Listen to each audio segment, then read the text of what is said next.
जय परमेश्वर भाइयों, जय परमेश्वर। हिंदू, मुसलमान, अंग्रेज सभी देवता लोगों को जय परमेश्वर, जय परमेश्वर। तो भाइयों, साध अनूपदास महाराज लिखी किताब जगत हित करनी पेज नंबर 106 से भाइयों पढ़ करके सुनाते हैं। तो भाइयों, इस किताब में जो साध अनूपदास महाराज बता रहा है वही पढ़ करके सुनाते। तो भाइयों, साध अनूपदास महाराज ने इस किताब में बताया कि जमीन माता जीवता जीव है और जमीन माता भाइयों राक्षसी विद्या के पाप से बीमार है और बिल्कुल दुबली हो गई है। तो भाइयों, आज जो भी दुनिया में खराबियाँ और जो भूकंप होता है और भाइयों अनेक तरह की बीमारियां, जो भी कुछ हो रहा है नुकसान, वो भाइयों राक्षसी विद्या के पाप से होता है। तो भाइयों, साध अनूपदास महाराज ने तमाम जान के बच्चे बचने के वास्ते भाइयों सभी संसार के लोगों को अर्ज किया है। तो भाइयों, हिंदू, मुसलमान, अंग्रेज, साधु, संत, पंडित, फकीर, राजा, महाराजा और सातों आठों विलायतों के राजा, बादशाह व रैयत सबके आगे हाथ जोड़ करके अर्ज करते, यह किताब जगत हित करनी एक बार जरूर पढ़े और पढ़ करके इंसाफ करे। तो भाइयों, यह किताब इंसाफ के वास्ते परमेश्वर के लेके पढ़ करके सभी संसार के लोगों को सुनाते। जय परमेश्वर भाइयों, ताकि इस किताब का इंसाफ होवे तो दुनिया में अमन चैन कायम हो जावे। जय परमेश्वर। वो किताब मुफीद आम मौसुम जगत हित करनी अज तस्नीब साध अनूपदास मूत वतन मुल्क मारवाड़। यह जगत हित करनी जिसको श्री अनूपदास प्रिंटिंग प्रेस छावनी अरनपुरा में छाप के प्रसिद्ध किया, तारीख 17 अप्रैल सन 1909 जा वैशाखवती 12 संमत 1965। जय परमेश्वर भाइयों, पेज नंबर 106। महाजनान को गारत कर देते हो और दया भी नहीं करते हो। जय परमेश्वर भाइयों,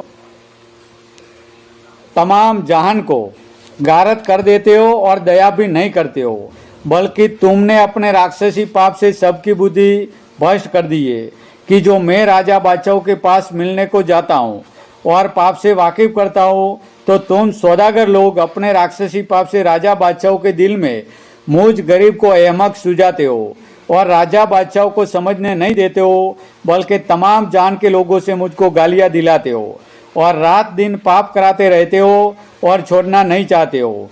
और जो मैं उनसे न समझने के सबब से लड़ने को लग जाऊं और नाराज होकर समझाऊं, जब वो समझने वाले मुझको मारने लग जावे, सो यह फितूर तुम सौदागरान के राक्षसी पाप का ही है, क्योंकि तुम संसार को समझने नहीं देते हो और सबकी अकल खराब कर रहे हो कि जो तुम सौदागर लोग हमको अपने पाप से बुद्धि फेर के लोगों के हाथों से धक्के दिलवाते हो। सो यह तुम सौदागरान की जाल साजी है कि सबों की अकलों को अपने राक्षसी पाप से भ्रष्ट कर दिए। इससे संसार के लोगों को ऐसा ही सुविधा है।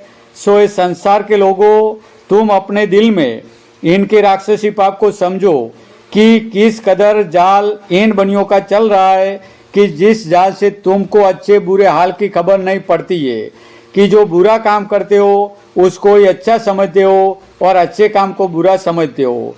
सो यह राक्षसी पाप बनियों का चलाया हुआ है। सो जब तक कि तुम इन बनियों के जाल को नहीं समझोगे और नहीं छोड़ाओगे, जब तक यह बनिए इसी तरह से चलाए जाएंगे कि जिस जगह मैंने लोगों को समझाया तो वहीं पर इन बनियों ने उनकी बुद्धि फेर के मेरे को धक्के लगवाए। लेकिन जब तक कि वो लोग पाप की वजह से भूले हुए थे और समझते नहीं थे, बल्कि उन्हों को धक्का देने का ही शुद्ध थे, इससे मुझको धक्के दिए। परंतु जब वो लोग इन बनियों के पाप को समझे तो वो लोग ही मुझको अपना गुरु समझने लगे। सो इस संसार के लोगों, मैं तो किसी का गुरु हूँ ना चेला हूँ और ना किसी को अपना चेला करता हूँ, कि जो इन बनियों ने रावण की तरह से सबकी अकल खराब कर दी है, कि जो अपनी चोरी को संसार पर जाहिर नहीं होने देते। सो संसार में इनकी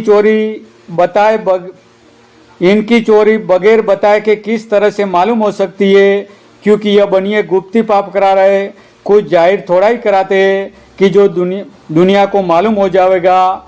क्योंकि जिसने राक्षसी विद्या की चोरी पकड़ी है और संसार में जाहिर की है, वो जीवन दान देने वाले के बराबर है। सो इस बात को वेद शास्त्र में भी कहते और लिखते भी है। परंतु मैं तो दुनिया के बच्चे मरते हुए देखता हूँ उससे उनके जय परमेश्वर भाइयों, जय परमेश्वर।